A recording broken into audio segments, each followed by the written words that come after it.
What's up guys? Welcome back to my channel. So it's been a very long time since I've done a Q&A for multiple reasons. One of the main reasons is just simply because on my channel and on my Instagram and my TikTok, I like to try to provide as much value as possible. So a lot of times I didn't see Q&As as being as valuable as some of my other content, and I like to just, again, post things that teach people something or inspire people to do something, or just like help people to better themselves one way or another. So again, that's kind of why I've steered away from doing a Q&A for so long. However, I do get so many of the same questions so frequently on my social media platforms that I figured I would just sit down and answer a lot of them.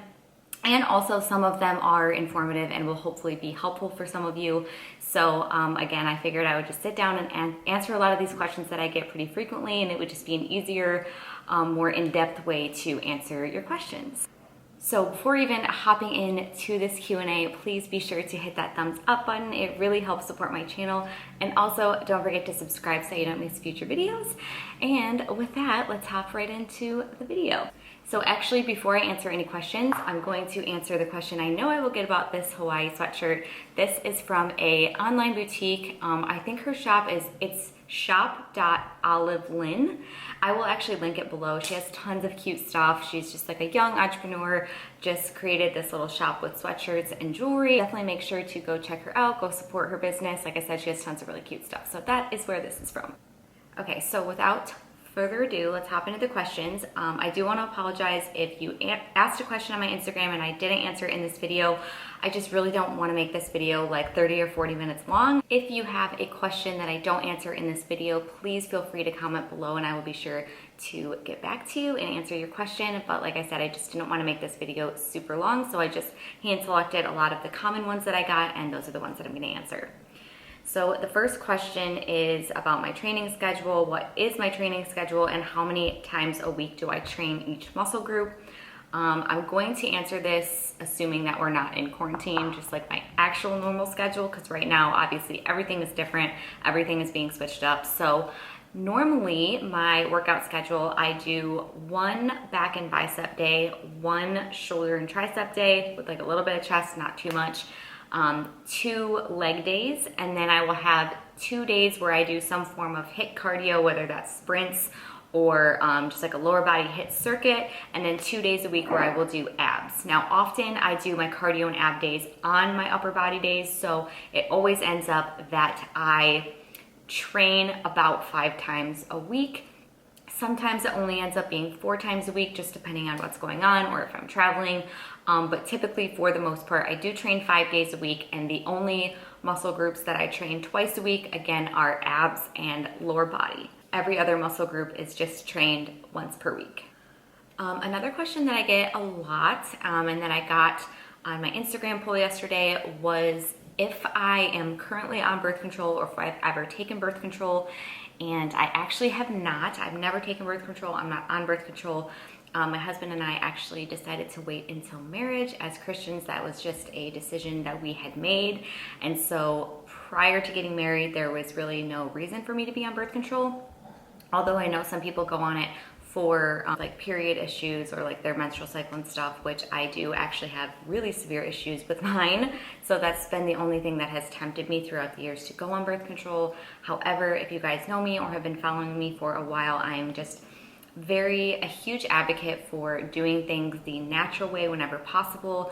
I see a naturopathic doctor. I try to do things holistically. So if possible, I want to try to avoid birth control at all costs. That's just my personal decision. I don't want to offend anybody that's on birth control. I know that most people are. That's just a personal decision that I have made for myself. So I'm still not on it now, and I will talk about the baby question that came up a lot as well a bit later, but that's all I'm going to say for now as far as birth control goes. The next question that I get pretty much every single day on all my social media platforms is why I have not had scoliosis surgery or if I will get it in the future.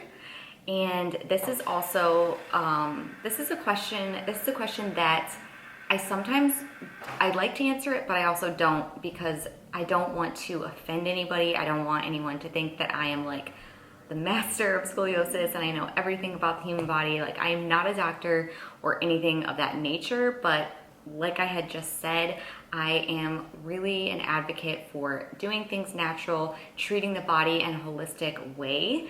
And so when it comes to scoliosis, something that I learned from ROLFING, which if you guys have never heard of ROLFING, I actually have a whole YouTube video on my experience with that. I did it for my scoliosis, so you can go check that out if you haven't. But what I learned from the person who did my ROLFING was that oftentimes with scoliosis, people are treating, just like a lot of other like traditional health and traditional medicine, they're treating the symptoms rather than the actual root of the problem. And so when you get spinal fusion surgery, what they're doing is they are breaking all of the ribs in your back and they are fusing a metal rod to physically force your spine to be straight.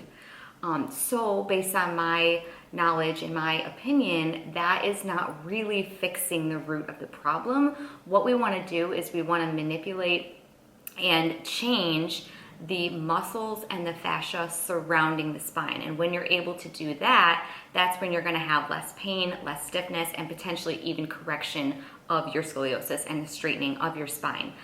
Throughout the years, I have been able to somewhat correct my scoliosis through different natural methods, through different exercises and different stretches. I will say this is completely different for everyone.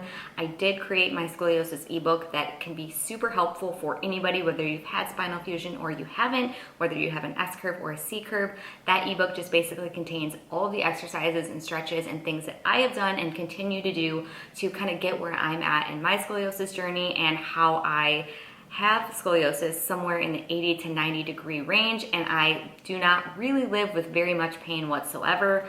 And I think that the reason for that mainly is because of how active I've stayed. I'm kind of getting off track here, but again, the reason I haven't had surgery is because I have heard so many horror stories and people who have had it and it just made their pain worse or it just didn't help anything. Mine is also so severe that they wouldn't be able to fully straighten my spine because it is just so curved. And because of the severity of my curve, I would not have mobility. I would not be able to lift weights in the way that I do, and my life really would truly change. And so I figure that I will keep doing things naturally and holistically and doing my stretches and staying active, keeping my core strong, keeping my back strong.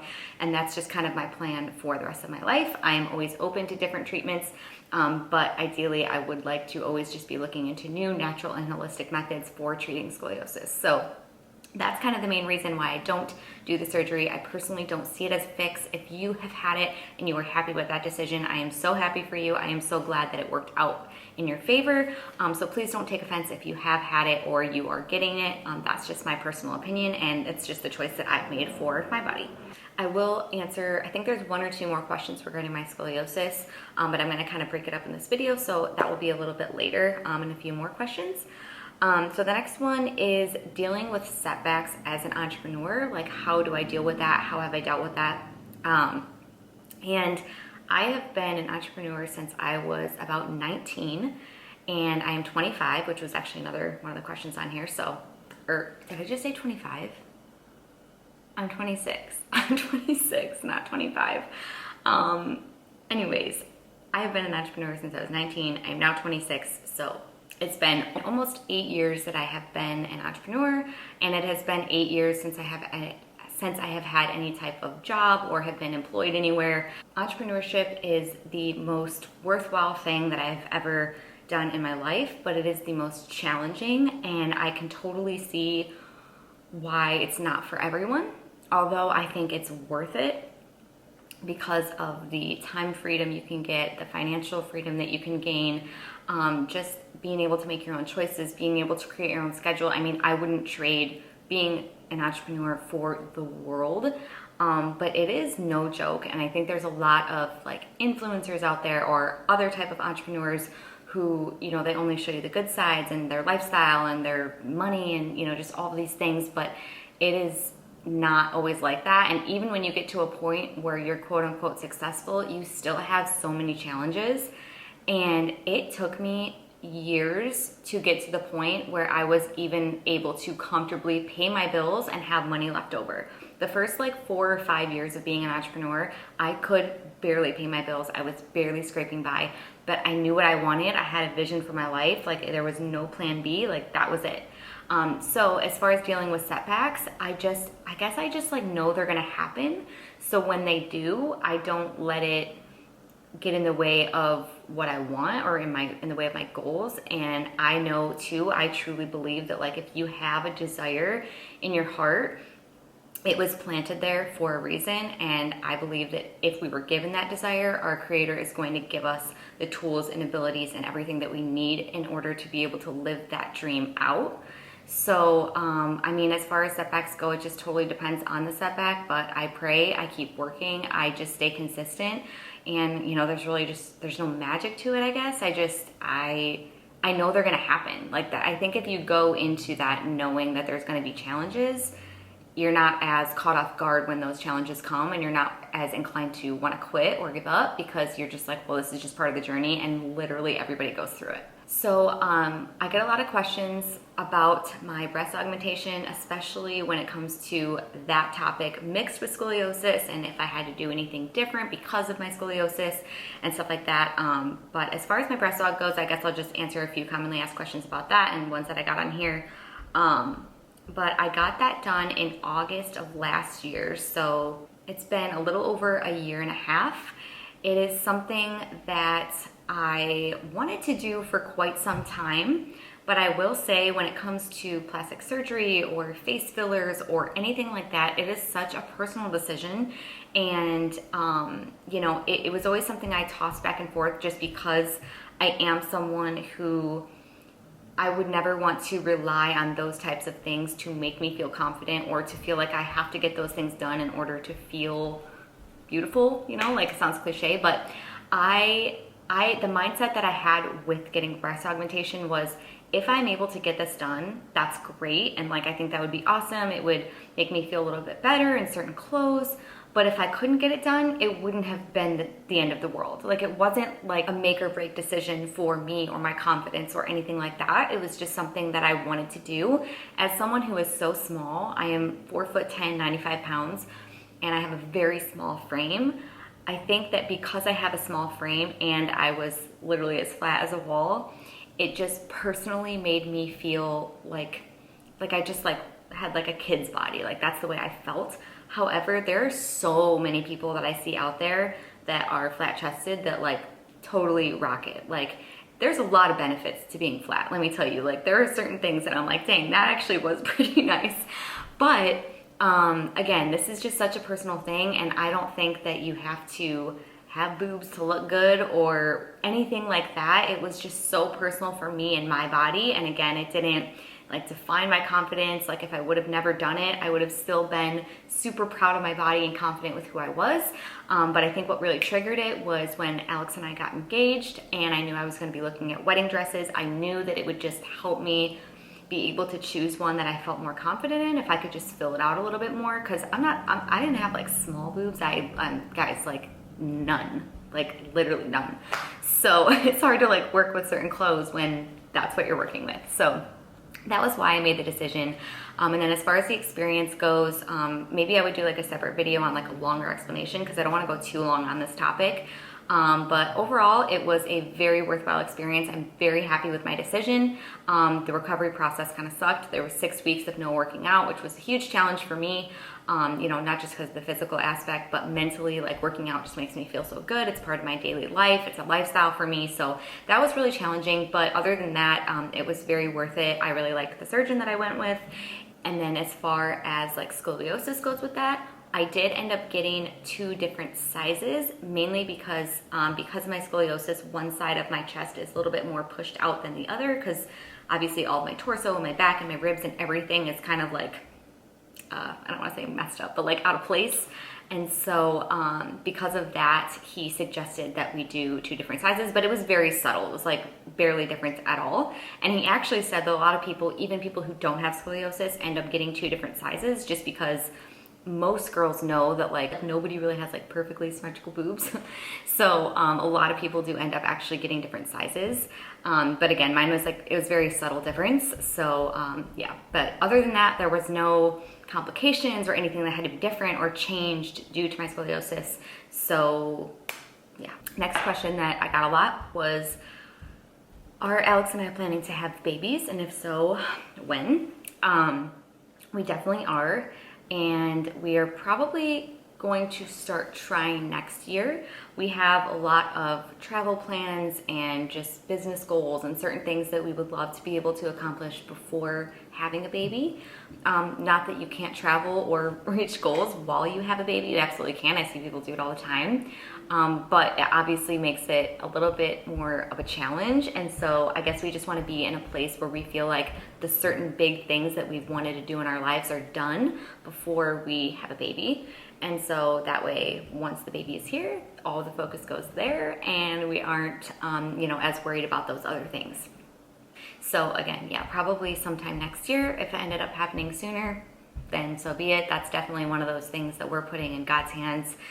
If we got pregnant sooner than we wanted to, then that's definitely just meant to be. Next question is, do I use supplements, like as far as sports supplement goes, protein, BCAAs, pre-workout? And I have not used BCAAs or pre-workout in probably at least a year or a year and a half. There's a couple of reasons for that. One being that most sports supplements contain a lot of artificial ingredients, sucralose being one of them. Sucralose is also Splenda. Like if you see Splenda packets, that's just sucralose, which is an artificial sweetener, which wreaks a lot of havoc on your gut health. And your gut health is basically the main central system for your overall health. And so it really affects your immunity and just the function of so many different important things in your body. So I personally choose to avoid artificial sweeteners at all costs. Or I should say as much as possible. And so consuming those sports supplements on a daily or weekly basis would just not be something that I would want to do because I don't want to consume those ingredients that often. And they also usually contain artificial colors, red dye, blue dye. If you see like a lot of these pre-workouts are like super bright colors. And I also love coffee. And so I feel like if I'm gonna drink 1 or 2 coffees every day and then I drink pre-workout, that's just like way too much caffeine. So I would choose coffee over pre-workout anyways. The ingredients in most pre-workouts are not healthy. And then also, I just wouldn't want to replace my coffee or consume that much caffeine. So that's that. And then BCAAs. BCAAs can be really great for helping to boost your recovery and help to build muscle and stuff like that. But supplements are not necessary to reach your goals. Like, can they help you? Yeah, definitely. But are they necessary? No. Like, unless you are someone that's already in great shape and you want to, get ready for a physique competition, bikini competition, whatever, and you're really trying to get to that next level, yeah, sure, take supplements, absolutely. But like, don't feel like you can't reach your fitness goals without supplements. Like, I know a lot of fitness influencers and a lot of fitness bloggers, they promote supplement companies, which is fine. I'm sure a lot of them are actually taking and love the products. There's nothing wrong with that. But just don't let it convince you that like you need them to reach your goals, because you absolutely do not. I took them for many years and now I do not take them, and it's really just not that different. I do, however, use a protein powder because I will make things like smoothies, and protein powder is just a great way to boost your protein for the day. I don't take it on a daily basis just because I do try to get most of my protein from whole food sources. But I have shared before, my favorite protein powder ever is the Sun Warrior protein. I've never tried the chocolate flavor, but I'm sure that's good too. But the vanilla is amazing in smoothies. It is plant-based, it's non-GMO, it has really good, clean ingredients in it. So I will link that below. Anything I talk about in this video, I don't know if I've talked about any other products or anything, but I will be sure to link everything that I talk about. Any other videos I talk about, I will link below so that everything will be easy to find. But yeah, I would definitely recommend that protein. I don't work with the company or anything like that, but I do love their protein, and it's probably like the only one I would currently recommend. The next question is there any exercises that people with scoliosis should avoid at the gym? Now, this kind of goes back to what I was saying earlier. This is going to completely depend on the person, their curve, their case. Everyone's scoliosis is so different that I can't say what you should be doing and what you shouldn't be doing. But the thing that I will say is that you should listen to your body. So if there's something that you are doing at the gym that is tweaking your back or it's making your back sore in like not a muscle sore way, then you should avoid it and try to find alternatives. There are alternatives to every exercise out there, so don't feel like you have to do the exact same exercises as me or any other like fitness blogger or person that you follow on social media. There's a million different exercises out there, so don't feel like just because you can't do a couple of them that you won't be able to reach your goals. But again, I do have in my scoliosis ebook, I filled it with my favorite core and back workouts that should be safe for pretty much everybody with scoliosis. But again, I will say you always have to listen to your body, and that's just the biggest thing. And then the last question that I'm going to answer, a few people asked, what's the best thing about living in Arizona? And that's so hard to say because I love pretty much everything about Arizona. Moving here was one of the best decisions me and Alex have ever made. We've been here for, let's see, two and a half years, I believe. And we freaking love we love it here. The weather is amazing. I mean, the summers are really hot, but other than those 2-3 months, the rest of the year is literally perfect. We have an average of like over 300 days of sun a year, so it's just always sunny. It's always beautiful. You have the mountains, the palm trees, the views are just amazing. The energy here is so different. There's a lot of entrepreneurship here.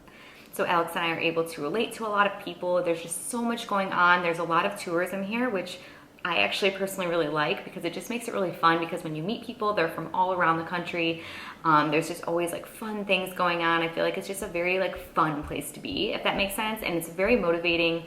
You know, back in Michigan where we're from, it sucks because we do really miss our families. But other than that, like the state itself, we love the summers there. Like Michigan is really a beautiful state, but I just not for somewhere to live. And especially too, just for what Alex and I do, having to self-motivate ourselves every day to work and go to the gym and, you know, just stuff like that. It was just a very gloomy, dark, cold place most of the time, other than, of course, like I said, summer. And there's not a lot of entrepreneurship there. It's a lot of just people, you know, going to work, coming home, watching TV, eating dinner, going to bed, and then just like on repeat. So it was very hard to meet people and to relate to people. And so Arizona is just, it's just like the hub for young entrepreneurs. And like I said, the weather, the environment, the restaurants, the health here is amazing. I live 2 minutes away from a juice bar that I go to every single week. Like they didn't really have that kind of stuff in Michigan. So the fact that you can go to a restaurant here and pretty much get something healthy at no matter what restaurant you go to is amazing. Yeah, I don't know. I could go on and on. I can't even just pick one thing because I love Arizona. So I think I'm going to end this here. Like I said, if you did have any questions that I didn't answer, I am very sorry. I just didn't want to make this video too long. So please do comment below and I will be sure to get back to you and answer your questions. Thank you so much for watching. I hope this was entertaining for you guys. I hope it was helpful. Thanks again for watching, and I'll see you guys in the next video.